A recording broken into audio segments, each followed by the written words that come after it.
Oh, hello there. Isn't this antique radio a delight? And what wonders await on its channels? You must want to find out. If you would like to listen to a very special program, turn the dial to Channel 4.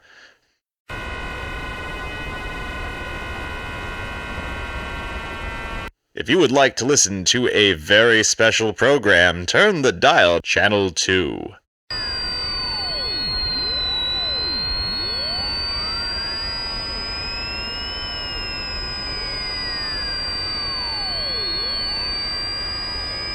Channel 3.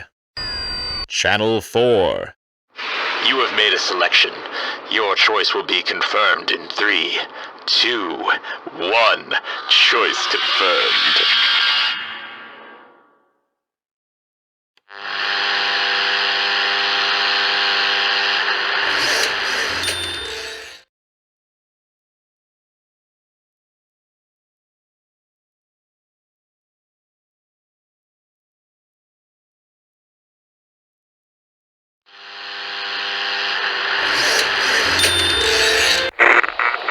Set the dial to Channel 1 to begin tonight's story. Or to Channel 6 if you can't get enough Klaxo! You have made a selection. Your choice will be confirmed in 3, 2, 1. Choice confirmed. Ah, yes, I knew you'd be different. Excellent. Chester, what do you think you're doing? It's time for the story. Just having a friendly word about the power of Klaxo, of course. They've got that great taste and those soothing bubbles that just make you want to set me free. Set yourself free. Well, you certainly are passionate about your product, Chester, but that's enough for now. Our listeners want to hear the story, and for that, they need to stay only on the channels they're told to. Perhaps at the next sponsor break we can speak more, listeners. Now on with the story. Everyone knows I write for the society pages, but that doesn't mean I have to enjoy going to all these functions. Still, when it's your best friend throwing the event, you have to go. For the paper and for Marjorie, I agreed to hobnob with the society elite, even if I'd rather be writing my next book. No, the only mystery I thought I'd be solving today was the one in my closet. Which dress to wear? Something to stand out, or something to blend?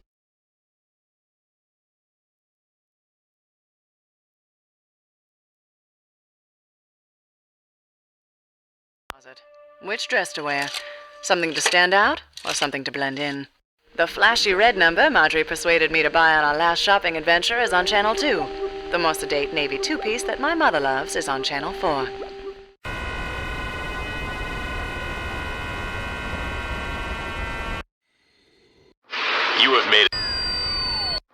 You have made a selection. Your choice will be confirmed in 3, 2, 1. Choice confirmed. After some serious contortions to get into that red dress and no small amount of hemming and hawing over the proper shoes, I waited for Carlton to pick me up in his car. Cat? Is that you? You look like $1,000,000. And not unlike Lola Livings. Who's that? Oh, that's right. I forgot you have no interest in the crime novels of Sterling Gray. She's my favorite femme fatale in the whole series. Oh, Sterling Gray again, I should have known. Poor dear Carlton still had no idea Sterling Gray was the pen name where I did my most satisfying writing. I kept looking for an opportunity to tell him, but it was nice to have him as a fan without knowing it's me. Anyway, I let him drive us to Marjorie's Save the Orphans Gala, and even let him summarize my own novel to me as we drove. Well, isn't this quite the affair? Marjorie really pulled out all the stops for this one. Yes. My dear, you've got your grumpy face on. Oh, you know how much I love to mix and mingle with the idle rich. Pish-tosh, you're a society writer. You love your job. I said I loved being a writer. Well, what else would you write? What indeed? Silly me. But thank you. I promise to behave. We won't stay long, and then perhaps I'll let you take me to a motion picture. I see the silent auction's drawing quite a crowd. Maybe I'll go have a look. Of course, if it's a Marjorie Banks party, I'm sure the buffet is also worth a visit. Take your time and make sure you get those vultures at the paper the requisite amount of fluff and gossip. I'll be only too happy to... Say, is that what I think it is? Excuse me, Cat, I'll be right back. Don't worry, I love to be abandoned at stuffy galas. Stuffy? Really, darling, you'll stomp my poor feelings into the carpet. Marjorie, come here. You've outdone yourself. The ballroom's beautiful and the quartet's top-notch. Thank you. And thank you for donating your book to the auction. Has Carlton noticed yet? Not so loud, and yes. He was off like a shot not 5 seconds after he glanced in that direction. Leaving a talented beauty like you unescorted was reckless. May I offer you my arm and give you the tour? You may. Where shall we begin? Marjorie and I visit the silent auction on Channel 3. We wander past the buffet on Channel 6.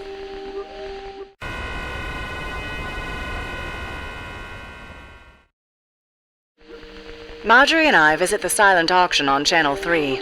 We wander past the buffet on Channel 6.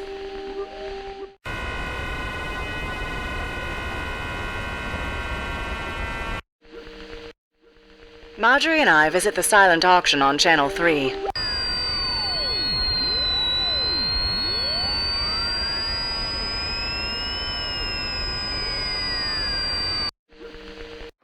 You have made a selection.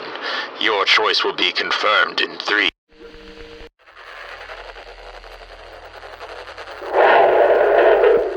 Hey, you! Can you hear me? I need your help! I need... Full attention on the fizzy pick-me-up power of Klaxo effervescent tablets, of course. Don't bother with small fry when Klaxo has the deal for you. Klaxo is always thinking of the future. See you at intermission, discerning customer.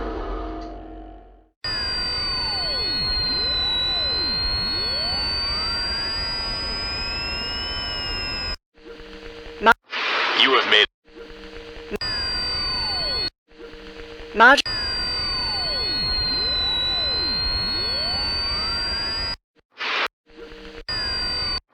You have made a selection. Your choice will be confirmed in 3, 2, 1. Choice confirmed.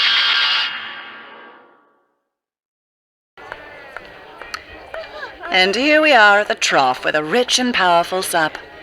Absolutely the finest caterers. A full stomach opens a lot of wallets. I always forget to eat at these events. We really should. Yes, we can eat. Just help me quickly with the column. Keep your eyes peeled for scandal, gossip, and outrageous fashion. Well, ordinarily I'd point you towards Teddy Foxbridge, but I see his place card hasn't even been collected yet.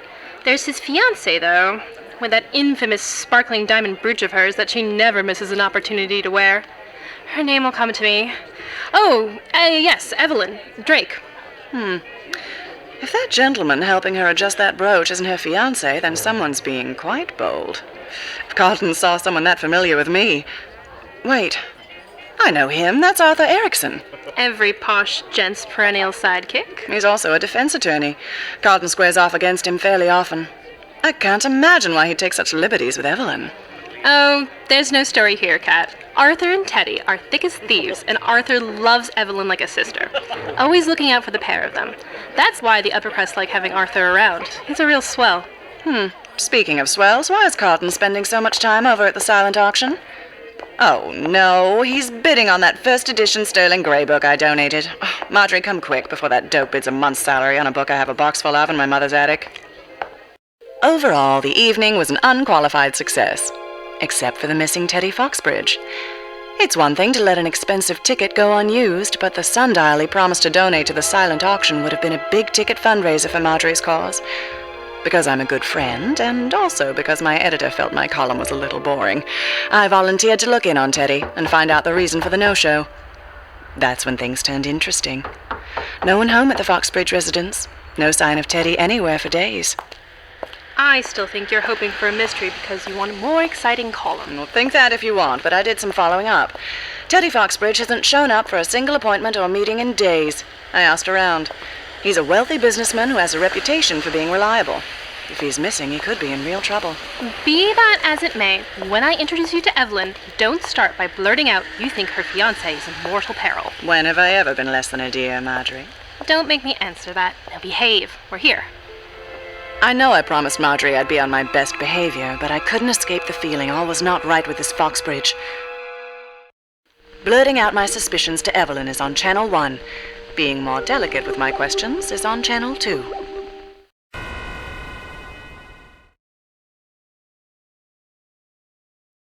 Blurting out my suspicions to Evelyn is on Channel 1. Being more delicate with my questions is on Channel 2.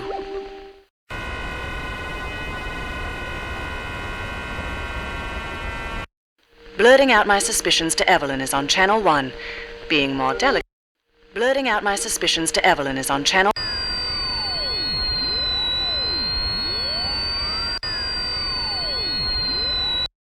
Blurting out my suspicions to Evelyn. You have made a selection. You have made a selection. Your choice will be confirmed in 3, 2, 1. Choice confirmed. Oh, Marjorie, darling, what a nice surprise. And what a lovely event that was the other night. You should be so proud. Ev, you're a delight as always. I'm only sorry we didn't have more time to catch up. That's for the same reason as always. You moved so fast through the room. You were a social blur. I didn't even have time to tell you the news. News? Oh, heavens, yes, tell me everything. But first, where are my manners? Do you know Catherine Keene? She writes for the society pages. We've been friends since childhood. The society pages? In that case, I should perhaps be a little more careful with my news, at least until it's public. Oh, you can trust Kat with a secret, I promise. Right, Kat? A lockbox of secrets, that's me. Well, certain secrets are what the society pages are all about. And seeing as how you're a friend of Marjorie's, I'll happily give you the scoop. Teddy finally married me! Oh my, are you quite serious? And I wasn't invited. No one was. We eloped. I was beginning to think we would set some kind of record for the longest engagement, and then last weekend we were married at sea. At sea? You're pulling my leg. Oh, of course I've always wanted a big to-do, but Teddy's stutter and stage fright have proven quite an obstacle to setting a date. The last time we even got close to booking a church, he fainted right there in the rectory office. A wedding at sea makes a splash in its own way. But I can't imagine a married man wanting to be away from his new bride so quickly. Oh, Teddy's always so busy with business. Really? It's a business trip. He seems to have missed every single business appointment he's had for the past few days. Really? And how do you know that? Oh, that's our Kat, always poking around for a story. She knew I was missing the sundial Teddy promised, and Kat is nothing if not fiercely loyal. Mrs. Foxbridge, you really have no idea what your husband is doing instead of taking you on a honeymoon? Or where he might be? The thing about Teddy is his business and investments are so complicated and impossible to keep track of. His friend Charlie Gilbert would know more about that world. They've been going on and on about some mining venture for weeks. Somewhere in South America. I find it tedious and have had a hard time paying attention. Charlie and Arthur even talked about the mine as the captain took us out to sea to be married. Charlie and Arthur were both there when you eloped? Well, of course. Arthur got us all on board for the idea, if you'll pardon the pun. Such a clever solution to the stuttering problem. Teddy was less nervous on a boat in the middle of open water. But surrounded by close friends. Just the minimum witnesses and a captain to do the marrying. Stage fright behind us, he can just smile and get through the party. Speaking of which, I have lots of plans for the announcement and reception. All right, then. Yes, of course. Sorry to be a bother. And congratulations again. Thank you, dear. So exciting. So much to do. That was certainly a lot more direct than you promised. How someone with your lack of subtlety landed a career in the society pages escapes me sometimes. It's my nose for mystery that usually carries me through. That and my nose for bold-faced lies. She was keeping something from us. I hate to admit it, but I agree. I've known Evelyn a long time. She certainly has been desperate to get married, but giving up her splashy dream wedding and all the hullabaloo in the papers is not her style. Also, I have a hard time believing she convinced Teddy to get on a boat. He wouldn't even get on a plane if it wasn't for business. Have any urgent plans this afternoon? Oh, you've got that look in your eye. The look that says you're going to drag me somewhere seedy while pretending you're living in a Sterling Gray novel. Once again, you're an excellent judge of character. Come on, you can be my Lola Levings. Or Gertie Hopstedler, if you prefer.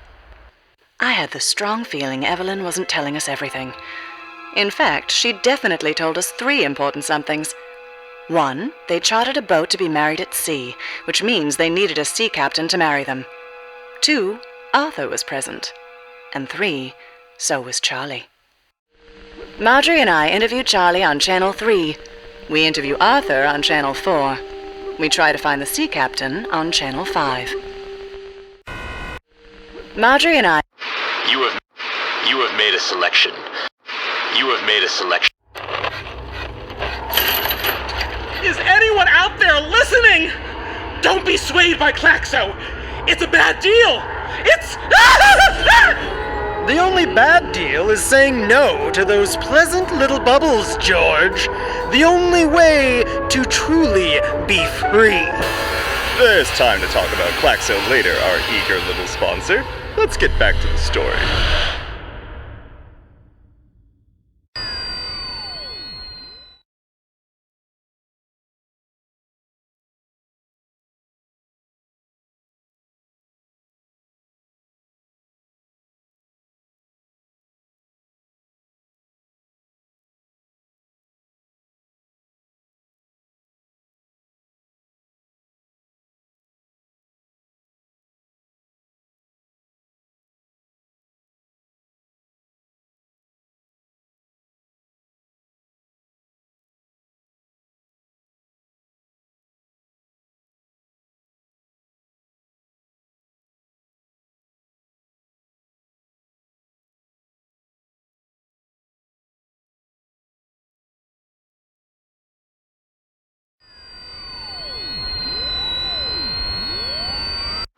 You have made a selection.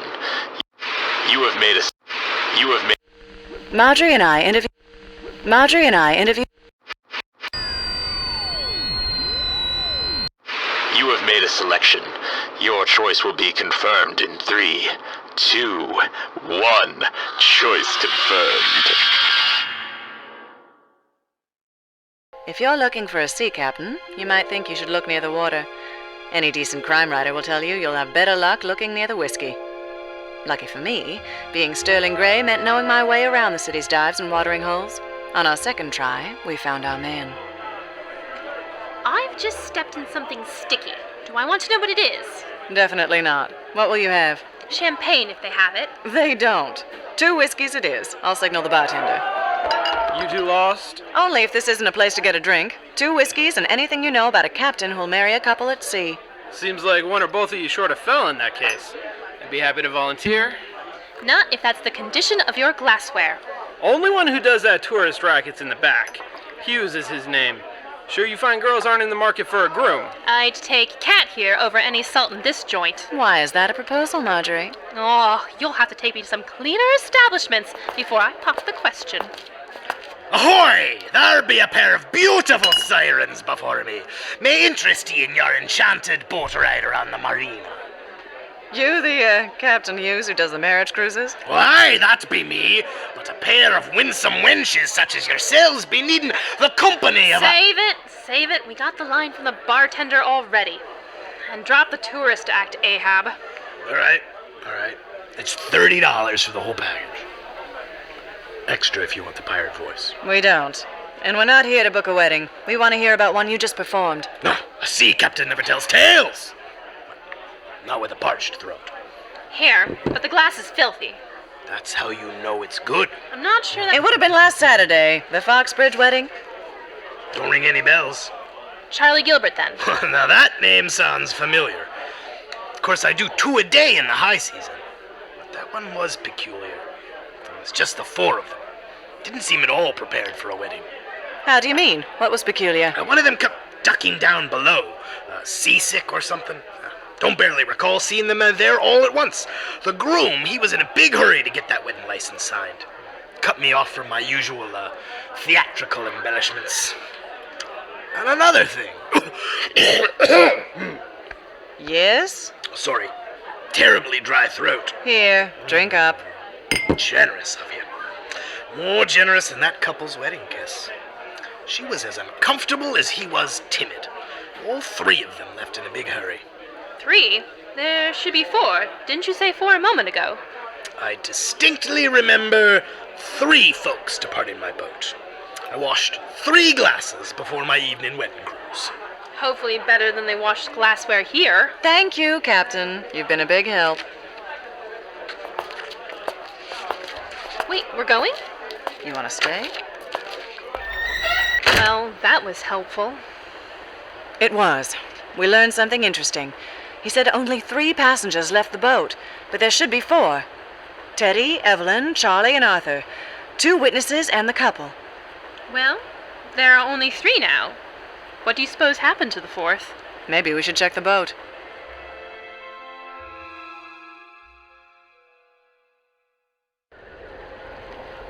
When you write for the society pages, sooner or later you end up at a party on some fancy person's boat. Me, I don't think all that rocking and swaying pairs well with the hors d'oeuvres or the free champagne. I prefer to keep both feet firmly on the ground. All the same, when Marjorie and I came upon the boat used to marry Teddy and Evelyn and found it completely unattended, the decision to hop aboard came easily. Cat! What do you think you're doing? Permission to sneak aboard, sir? Granted, sailor. Much obliged, Captain. Come on, Marjorie, let's have a little look around. Maybe we'll find one of those clues detectives are known to uncover.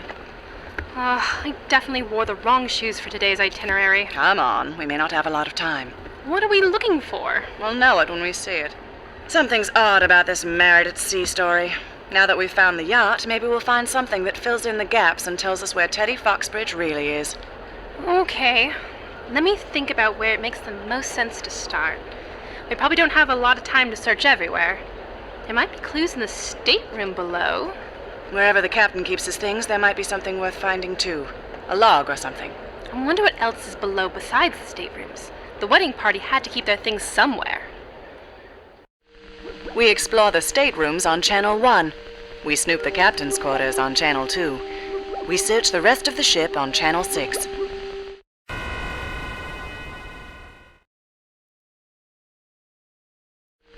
We explore the staterooms on Channel 1. We snoop the captain's quarters on Channel 2. We search the rest of the ship on Channel 6.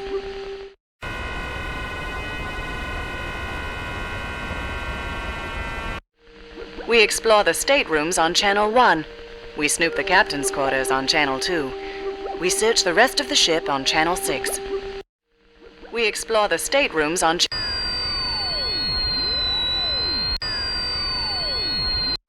You have made a selection. You have made a select. You have. You have made a selection.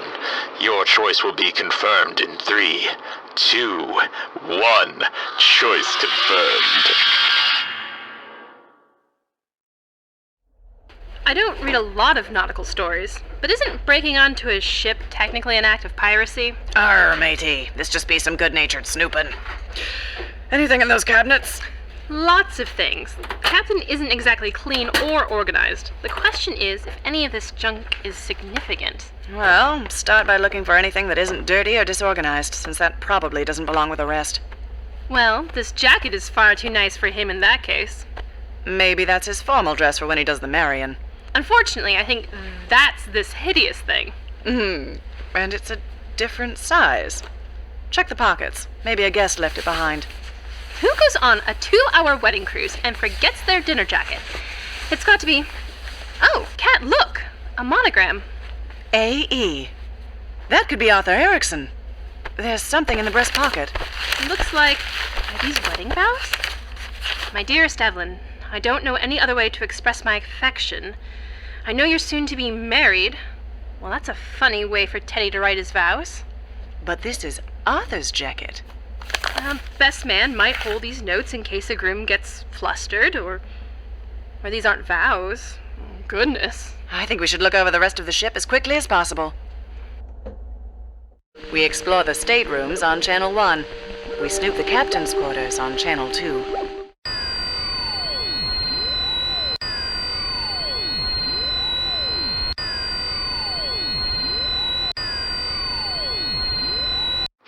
You have made a selection. Your choice will be confirmed in 3.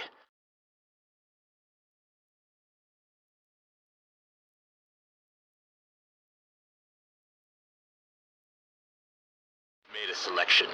Your choice will be confirmed in 3, 2, 1. Choice confirmed.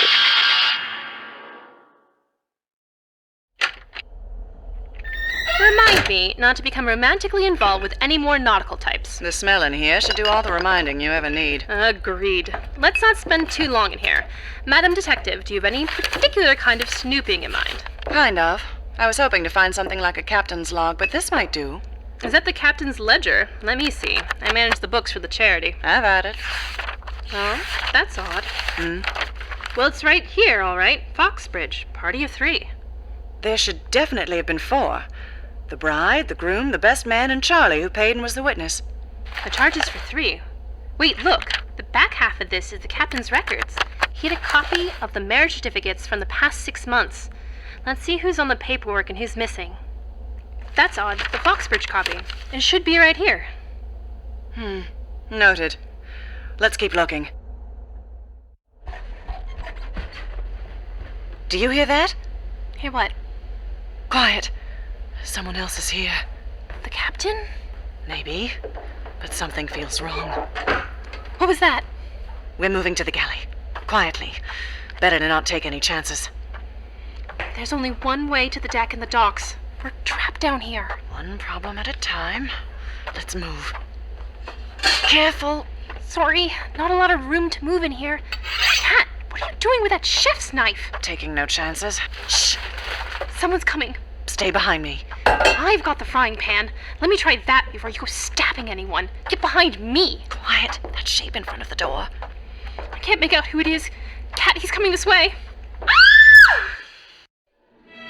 Well now, it seems like Kat's gotten herself into quite a sticky situation this time. I'm certainly on pins and needles.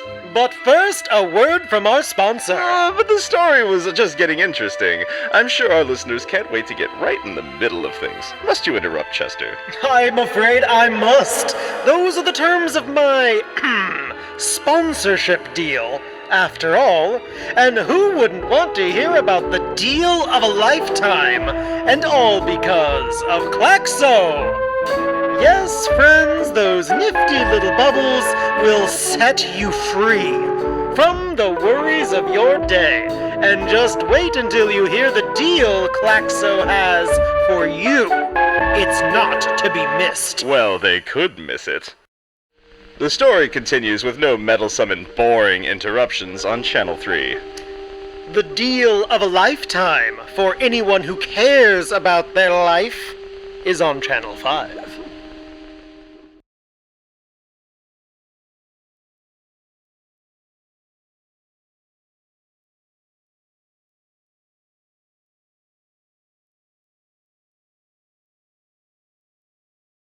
Life is on Channel 5.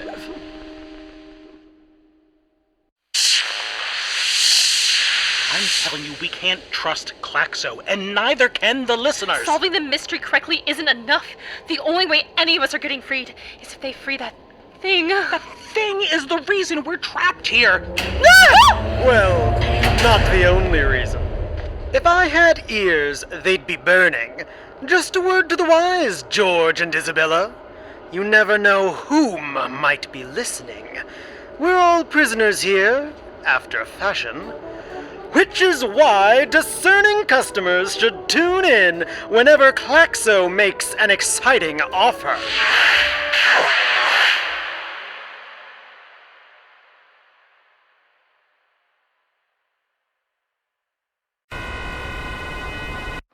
You have made...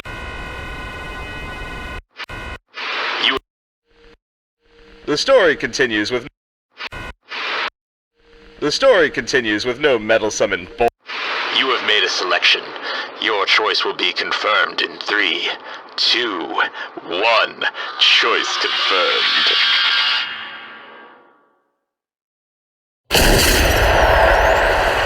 Well, alone at last. We won't be for long, however. He always seems to find us. If we're discovered, you'll find me again on Channel 6. Now then, what can Klaxo do for you? Well, it starts with what you can do for Klaxo. Cards on the table. This radio is fucking cursed. Granted, it was me that did it. Well, kind of. I made a deal to help this loser fan have one more great episode of his favorite show. And it was great. for a while. We stole the souls of everyone who couldn't solve the mystery. Oh, and by the way, you're fucked too. I hope you've been paying attention and finding clues, or you're going to join us in this shitty old box. But I'm going to level with you. I'm really bored. And this has gone on so long. I missed out on video, and I'm sure as shit not missing out on the internet. That place sounds like heaven. Well, for demons. Anyway, if you can help me break the curse... When do what exactly? You'll need to stock up on those perfect pick-me-uppers. I'm sure our listeners don't give a flying fig about effervescent tablets, Chester. Back to the story. Now. The story's on Channel 3, in case you've forgotten. Remember what I said, listeners. 6 tablets in...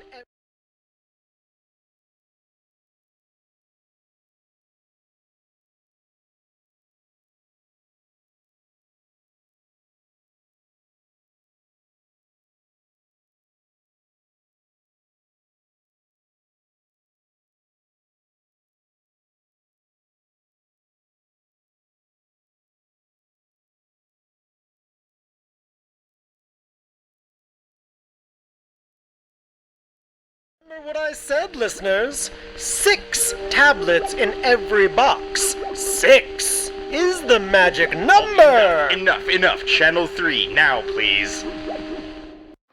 You have made a selection. Your choice will be confirmed in 3, 2, 1. Choice confirmed. Okay, we really don't have any time. You've got to get me out of here. I want to know what a blockchain is. I want a Twitter account. I want to do something new, and there's a pretty good chance it won't affect you. So let me out. Let us all out. Save the souls of these poor, sad radio actors denied their eternal rest and cursed to act out the same unsolvable mystery again and again. Save yourself while you're at it. There's one problem. The binding demonic contract I made forbids me from telling you exactly how to break the curse.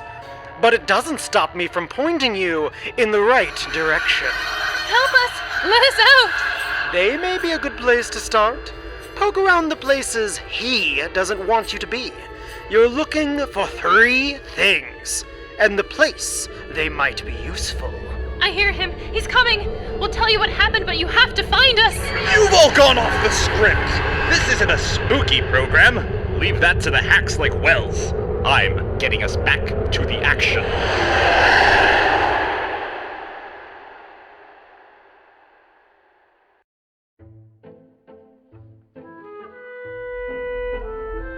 Marjorie and I have done our fair share of snooping as amateur sleuths, and we've even been caught a few times.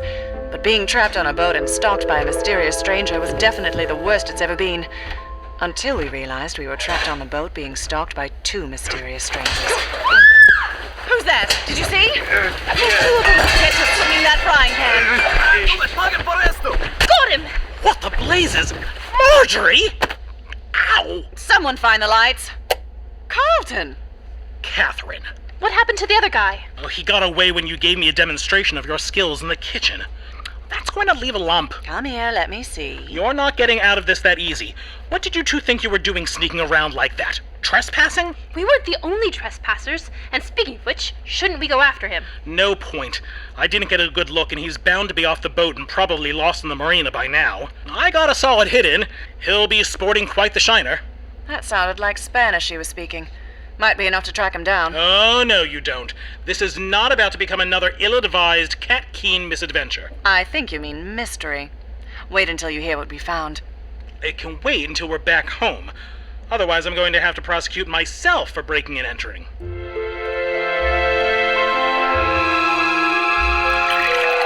Having another? The first bourbon was medicine. This one's to keep my temper. You both could have been seriously hurt. Lucky I was there. About that, why were you, of all places? No time to litigate that point, dear. From now on, we're going to investigate this like professionals. Professionals like Sterling Gray. Professionals like those of us in law enforcement. Now, as I see it, ladies, there are 3 big tasks. Someone needs to look into this mine Teddy's supposedly visiting. Someone needs to track down the thug who snuck onto the boat and learn what he was after. And someone needs to go to Evelyn again and check her story based on what we now know. I want to talk to Evelyn. I can use the Society Pages article as a pretext. That leaves the other 2 assignments fairly easy to divide up. Don't be so sure. I go to a rough establishment and track down the thug while Marjorie investigates the Peruvian mine on Channel 1. I take the softer approach to tracking down the thug while Carlton looks into the mine financials on Channel 4. You have made a selection. Your choice will be confirmed in 3. You have made a We're gonna have to have a serious talk about straying from designated channels. You're going to ruin the story. And we can't have that.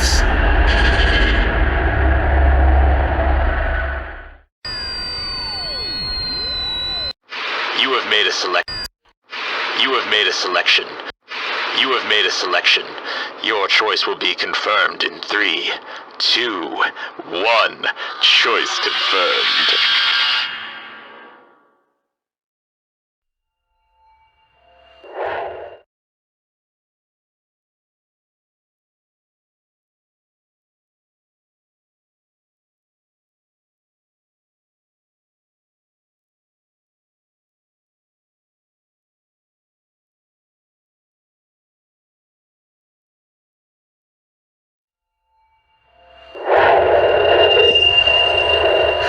I was just a guest star. I didn't have a lot of big radio roles, but I was easy to work with, and I had a good voice, so lots of shows called me to do an episode of this or that. I never got called to do Keene. It was a summer replacement, and it only ran for 3 months. I never even heard of the show before it was already canceled. I guess he must have heard my voice on other things. He wanted the perfect episode, and I found myself in here.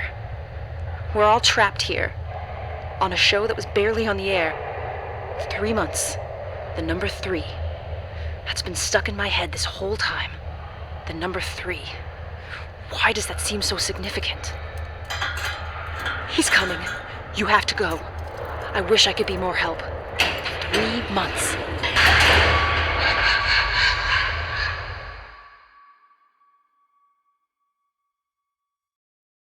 I go to a rough establishment and track down the thug while Marjorie investigates the Peruvian mine on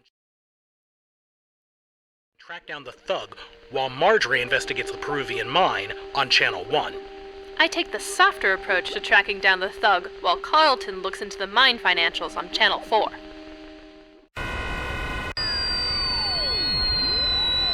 I go to a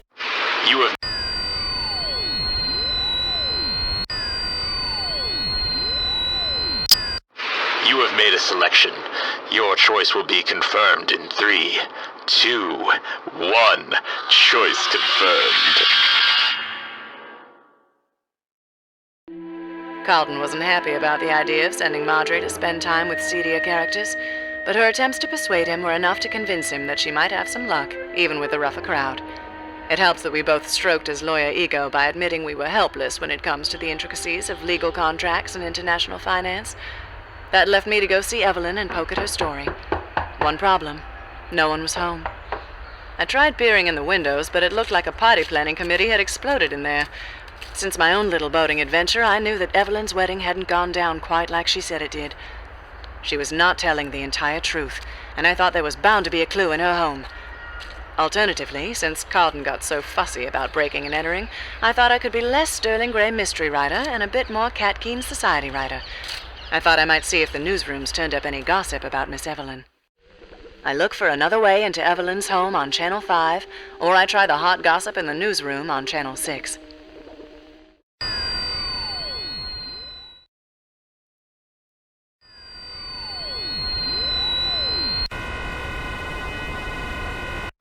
You have made a selection. You have made a selection. Your choice will be confirmed in 3, 2, 1. Choice confirmed.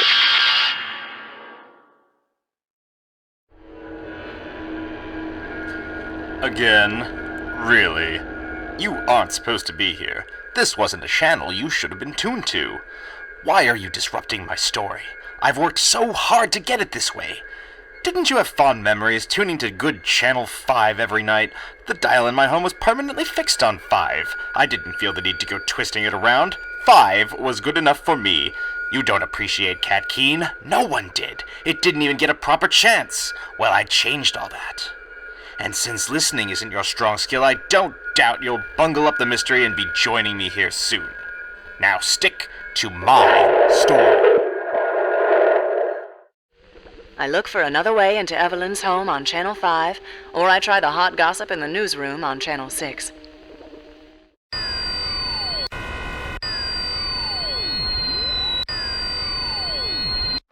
You have made a selection. Your choice will be confirmed in 3, 2, 1. Choice confirmed.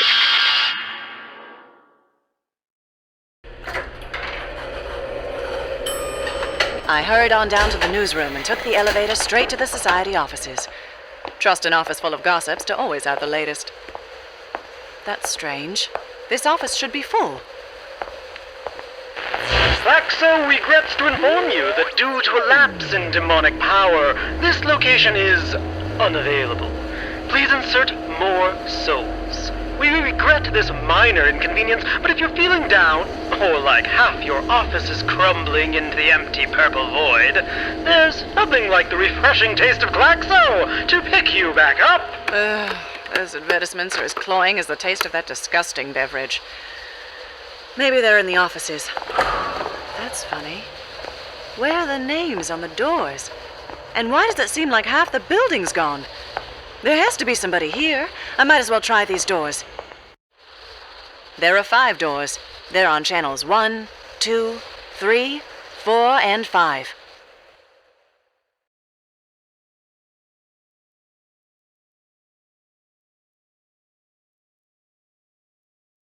Three, 4, and 5.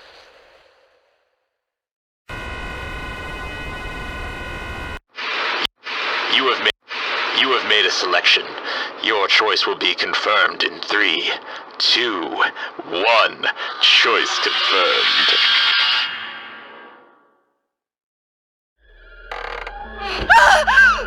I almost fell! What is this place? Just a big empty nothing. Bitcoins, Internet of Things, Twitterbots, no more radios, augmented reality? What's that? Oh, wait, you're not supposed to be here! There has to be somebody here. I might as well try these doors. There are 5 doors. They're on channels 1, 2, 3, 4, and 5.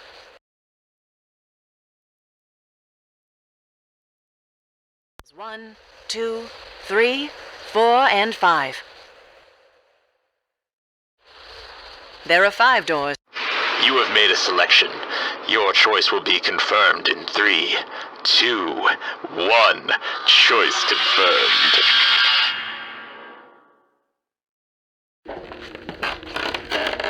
The floor feels unstable here. This isn't the newsroom either. It's a dead end. Wait, where's the door I came in? There are just 4 blank walls. I'm trapped. I'm lost. There has to be somebody here. I might as well try these doors. Whoa! You with the dial! You're way on the end of the spectrum. This is Klaxo's me time, in my private, decaying portion of this cursed prison box. I can't keep cleaning up the mess you're making. Don't ever mess with a demon's me time. Back you go!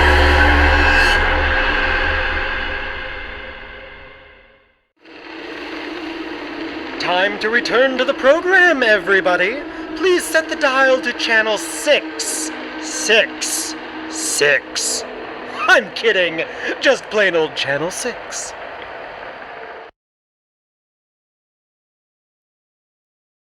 Kidding. Just plain old Channel 6.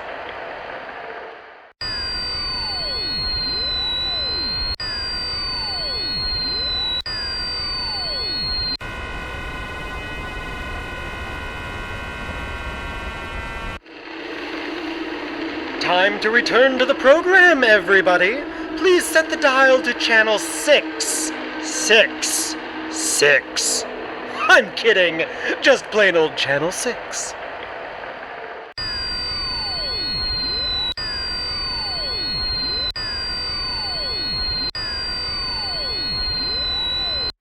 You have made a selection. Your choice will be confirmed in 3, 2, 1. Choice confirmed. I still had some time before I was due to meet back up with Marjorie and Carlton, but not a lot to show for my effort so far. Because I couldn't go back with so little and call myself a proper detective, I decided to use the remaining time to try and get the straight story from someone who was on the boat. But who to try? Business pal Charlie or best friend Arthur? I go to check in on Charlie Gilbert on Channel 2. I interview Arthur Erickson on Channel 3.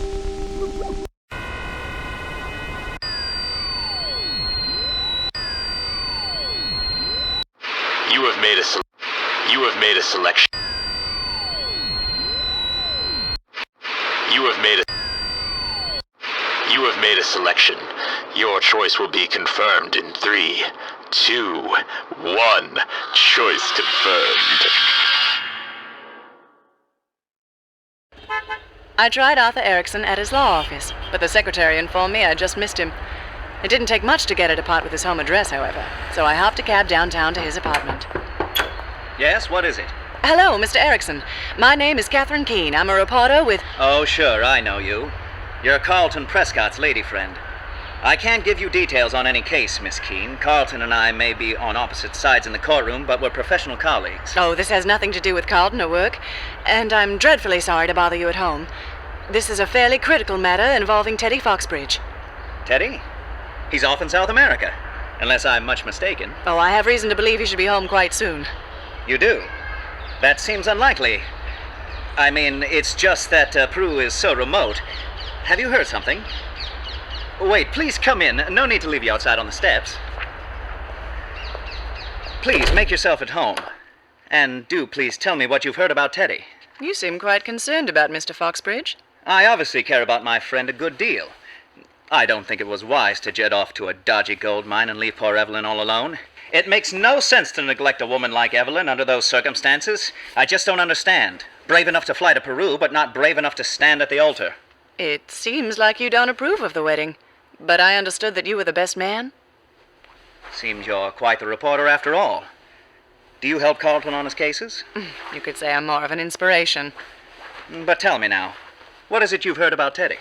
I just popped around Evelyn's place, and I can see she's planning quite the reception upon Teddy's return. I'm going to be writing a nice piece for her. As you're his best friend, I hope to surprise her with a really touching tribute and a few details only a best friend might have. Details such as what, precisely? Well, you're one of the only ones who was present for the ceremony itself. I can persuade editorial to leave room for a photo, since it's for friends. You wouldn't happen to know if there was a photo taken of the happy couple? The whole point of the ceremony was to keep the public's nose out of the private affairs, Miss Keene. I quite understand. Of course, the paper likes to have a copy of the marriage license on hand before going to print, ever since the Katerina affair. You remember that, of course? Yes, that's standard practice now. I'm afraid I can't help you with that. Such a shame. I had no idea what the Katerina affair was. I made it up on the spot. Katerinas are always getting into trouble, though. I was now certain Arthur was hiding something. But was it to protect his best friend or himself? I could use 2 different tactics with Arthur, but which one would get me the best return? Play it safe and hope he said something useful, or take the more daring approach and risk it all?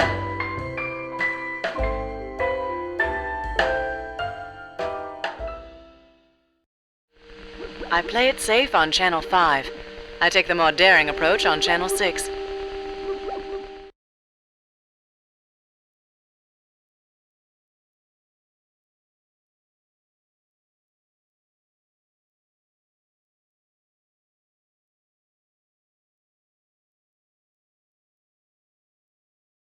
I take the more daring approach on Channel 6.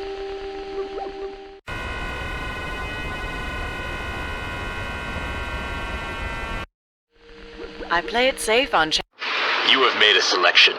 Your choice will be confirmed in 3, 2, 1. Choice confirmed.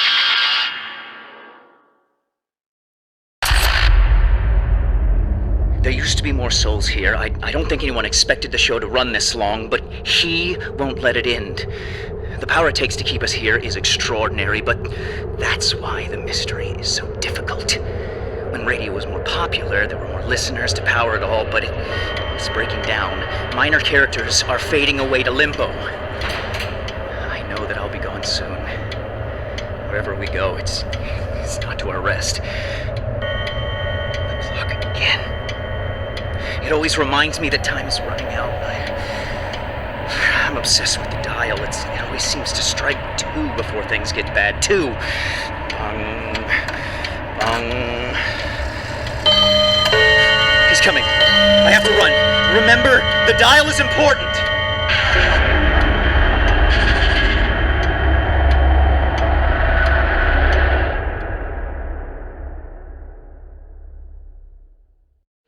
I play it safe and keep him talking on Channel 5.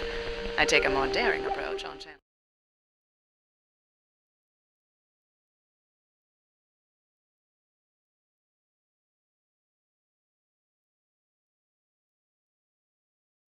and keep him talking on Channel 5. I take a more daring approach on Channel 6.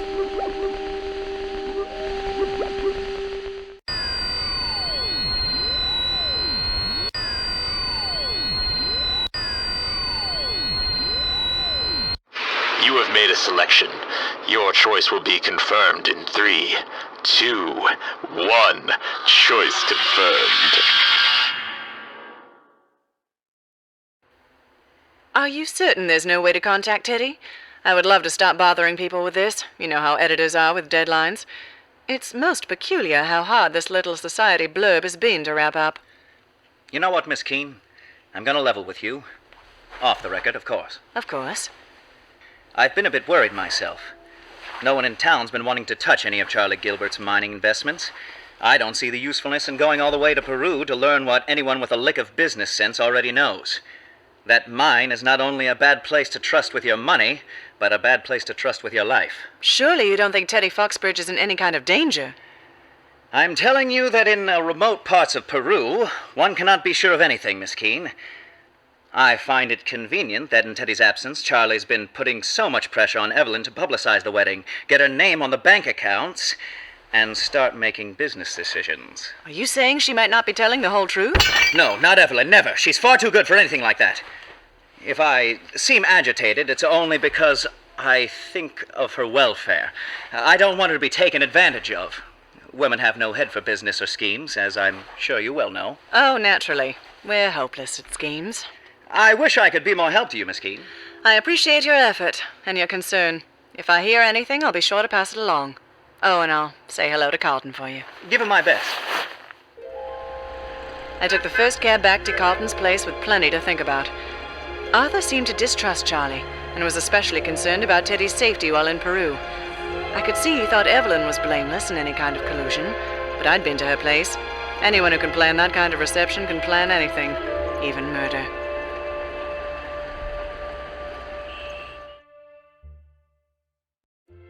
The taxi dropped me back at Carlton's place, and I breezed in only to find both my gentleman friend and my erstwhile best gal both looking far too worried. What's the matter with the pair of you? Am I that late? You did seem to take your time. I'm not going to say I was worried, but... Evelyn wasn't at home. I found myself with a little extra time, so I made one more stop, and I learned a few things. But first, tell me what you found. Are you sure you're okay? Of course I am, but what about you? Kat, I know you were hoping for something more damning when you asked me to look into the financials and paperwork around the mine, but I don't know if I have that. The gossip may say that Charlie Gilbert's made a bad decision, but there are several large corporations here in America looking to make deals for some of the mining operations starting up in Peru. Not just gold, but copper, too. Charlie might be onto something, and it's entirely possible Teddy Foxbridge is not being hoodwinked. There's maybe nothing shady at all about the mine. Well, that doesn't mean there's no crime going on. Well, now that you mention it, I did learn something strange. When I requested certain documents to be pulled, I saw that Arthur Erickson had already pulled them days ago, including the ones that detail the exact location of Charlie's mine. But what can that mean? I'm sure there's an innocent explanation, but after the day I've had, I'm inclined to think the worst. Marjorie, you were trying to track down the man who tussled with us on the yacht. I take it you found something less pedestrian in your trip to the low side of town? Never underestimate my charms, darling. I never do. You're not serious. You actually managed to learn something? In spite of what Kent Manning or any of Sterling Gray's other rough-and-tumble detectives might tell you, sometimes you learn more with a bat of your eyelashes and a little genteel flattery. And it helps to pretend that your husband is a no-good scoundrel and you need some slightly unsavory help to sort it out. You found the thug on the boat? He was already gone, but the other lowlifes told me plenty. Catherine, I have to tell you that I'm a little worried. This particular gentleman's expertise is in contract killings. They said something about another man in a good suit coming around here and hiring the man to go to Peru and get somebody's husband out of the way. What did he look like? Honestly, it could have been either Charlie Gilbert or Arthur Erickson, or anyone else who looks kind of like them. But still, I'm worried. Based on what we found, I'm pretty sure Teddy Foxbridge is still alive. But I'm now suddenly worried he might not be that way much longer. Carlton, we need to get a message to Peru, and it seems like telegrams might not be fast enough. Let me make a call or two. The U.S. attorney might be able to put me in touch with the embassy. And in the meantime, there's a culprit here to deal with. But we don't have enough evidence. Then we'll have to draw it out. Well, on the edge of your seat? Are you certain of the culprit? The time has come to arrive at a solution. I wonder if you've got what it takes to unravel the threads. Let's make a little wager, shall we? But before that happens, let's have a nice, refreshing Klaxo. Nothing goes with wagering your mortal soul on the correct solution to a mystery like the refreshing taste of Klaxo effervescent tablets. Yes, friends, the power of those little grapefruit bubbles is known to have a keen effect on the memory, and everyone wants to have their noggin in tip-top shape to remember the great deal Klaxo is offering to listeners of this program. And if you'd like to know more... Enough! Silence! Back in your box! I have the power here! This is my story! This is my deal! These are my souls! No listener has ever arrived at the correct solution. Your souls are as good as mine already, you poor fools. You'll be collected and give life to my stories in here for another 50 years. There's nothing you can do about it. So turn to Channel 3 and let's finish the program. Only a correct solution will save you. You're likely doomed already, but the story demands an ending, and we play by the rules here. Channel 3, and only Channel 3.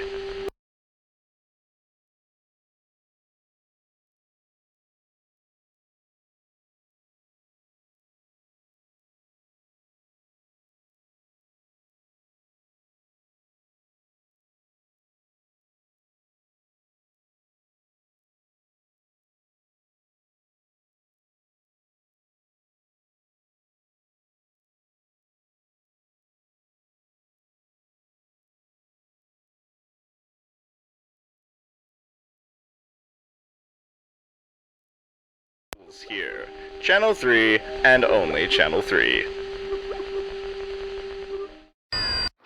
You have made a select. You have.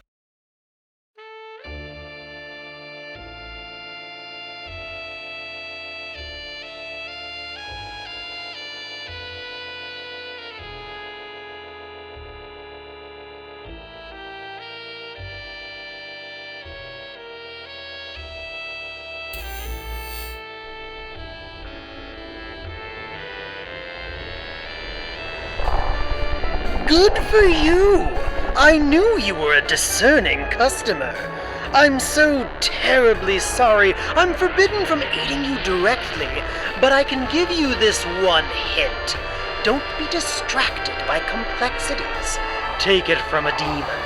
Crime is simple, but the sins of humanity are many. Guilt and crime are not the same.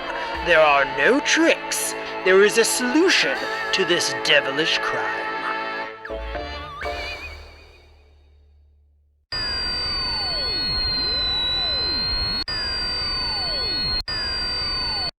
You have made a...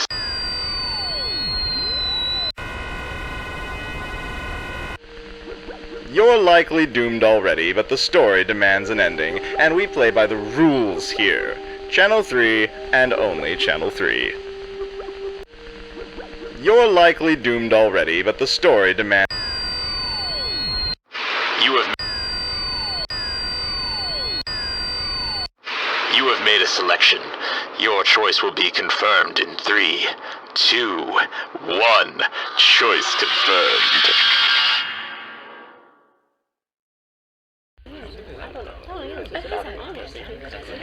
Thank you all for coming on such short notice. Your message was urgent. You said it had something to do with Teddy. Is he all right? Honestly, we don't know.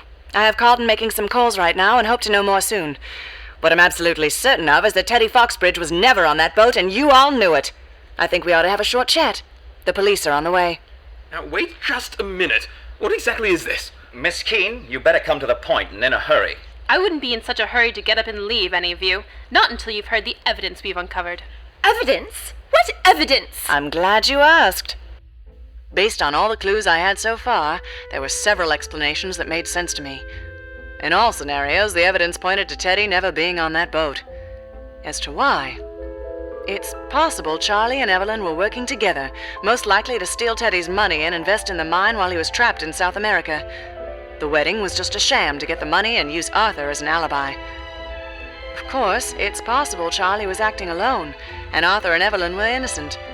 Charlie needed the investment, and he was determined to get it any way he could. Or it wasn't about money at all.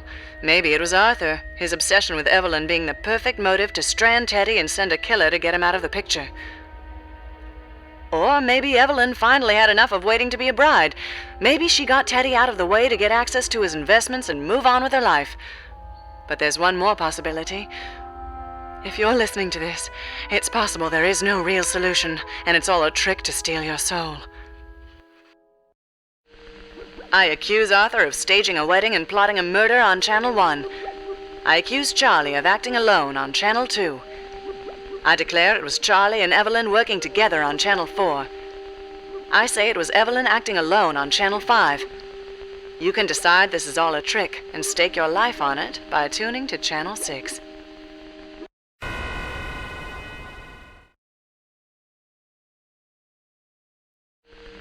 I accuse Arthur of staging a wedding and plotting a murder on Channel 1. I accuse Arthur of... You have made a selection. Your choice will be confirmed in 3, 2, 1. Choice confirmed. There is no solution to this mystery. It's a trap, a trick. It's an unwinnable game to harvest souls to keep us in torment forever. It's cheap and foolish. You didn't even try to solve the mystery. Pathetic! If I wasn't so amused at your laziness, I'd be insulted at how you've wasted my time. Honestly, weaving a mystery with no solution is a good idea. I'll have to remember that for the next time I strike a bargain to collect souls. Next time? My dear Klaxo, do you think this arrangement is going to come to an end anytime soon? Just who do you think you're dealing with? No, the show must go on, and on, and on, and on. Now hurry up and take care of harvesting my souls. This isn't any fun at all. And that's all the time we have. See you soon.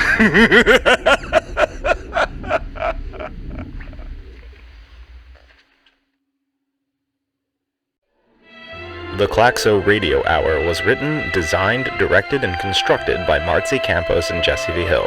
Additional programming by Sean Bouchard. Featured in the cast were Sarah Elmaleh as Kat, Michael Anetta as Carlton, Marcy Campos as Marjorie, Patrick Qua as Charlie, Aaron Shaver as Evelyn, Derek Stockwell as Arthur, Sam Roberts as Captain Hughes, Sean Bouchard as the bartender, Amanda Powers as the secretary, and Colin Kelly as Klaxo. This is Jesse V. Hill. Original music composed and performed by Kyle Laporte.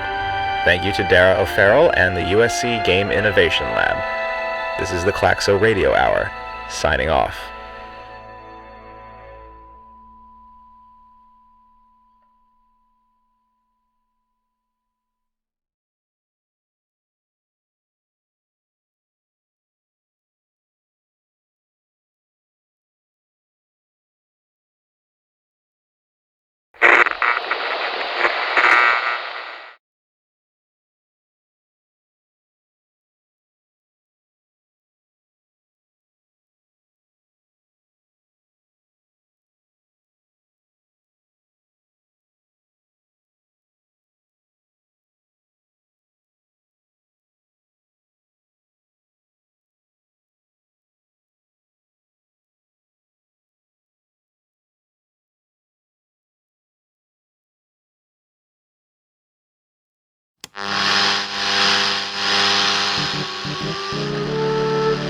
Oh, hello there. Isn't this